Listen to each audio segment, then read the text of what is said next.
ধন্যবাদ, নমস্কার। আমি জলপাইগুড়ি মুন প্রোডাকশন বিচলা একাডেমির অ্যাসিস্ট্যান্ট সেক্রেটারি। এই প্রোগ্রামটা হচ্ছে অ্যাকচুয়ালি আমাদের রাজবংশী সম্প্রদায়ের প্রোগ্রাম, এবং শুধু রাজবংশী বলে নয়, এখানে অনেকেই যারা রাজবংশী সম্প্রদায়ের বাইরেও মানুষ রয়েছে, তারাও এই অনুষ্ঠানে অংশগ্রহণ করছে। আর বেসিক এই অনুষ্ঠানটা হচ্ছে আমাদের যেটা নাম আছে আমাদের অনুষ্ঠানে, সেটা হচ্ছে মিস্টার অ্যান্ড মিসেস রাজবংশী কান্তবরী ইন্টারন্যাশনাল ফ্যাশন শো। ইন্টারন্যাশনাল মানে শুধু আমাদের এখানকার নয়, এবং বাইরেরও রয়েছে, যেটা নেপাল রয়েছে বললাম, এবং বাংলাদেশ রয়েছে। এই প্রোগ্রামটা হচ্ছে আমাদের ডিসেম্বরে 28 তারিখ এবং 29 তারিখ। সেখানে আমাদের এখানকার যারা আমাদের জলপাইগুড়ি কমিটি রয়েছে, সেই কমিটির মাধ্যমে এই প্রোগ্রাম অর্গানাইজেশন হচ্ছে।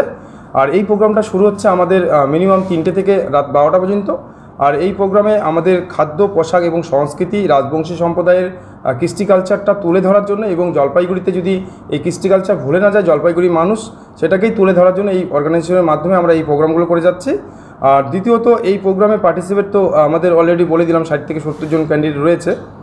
এবং তাছাড়াও এটার মধ্যে আমাদের থাকছে যেটা আমাদের উত্তরবঙ্গের ভাওয়াইয়া গান, যেটা আমাদের লোক গান আছে, আমাদের উত্তরবঙ্গের ভাওয়াইয়া গানের শিল্পীরা রয়েছে, তাদেরকে সম্মান জানানো, কিছু লেখক রয়েছে, তাদের সম্মান জানানো, এবং রাজবংশী সম্প্রদায়ের মানুষরা যদি ভালো জায়গায় পৌঁছাতে পারে, বা আমাদের রাজবংশী উত্তরবঙ্গে যদি ফিল্ম ইন্ডাস্ট্রি হয়, উত্তরবঙ্গে নানা রকম যারা শিল্পীরা রয়েছে তারা যদি সম্মান পায়, সেই উদ্দেশ্যেই কিন্তু আমাদের এই অর্গানাইজেশনের মাধ্যমে এই প্রোগ্রামগুলো করা হয়। ঠিক আছে, বলছি যে আপনারা যে অবশ্যই। আচ্ছা, এটা মূলত আমাদের দুটো হবে।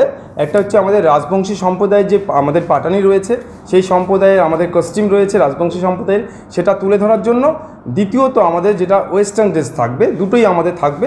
এই পার্টিসিপেট যারা করবে তাদের দুটোই আমরা করব, কিন্তু বেসিক যেটা আমাদের মূল উদ্দেশ্য, সেটা হচ্ছে আমাদের রাজবংশী সম্প্রদায়ের যেটা আমাদের পোশাক, যেটা পাটানি, সেটাকে তুলে ধরার জন্য। ঠিক আছে।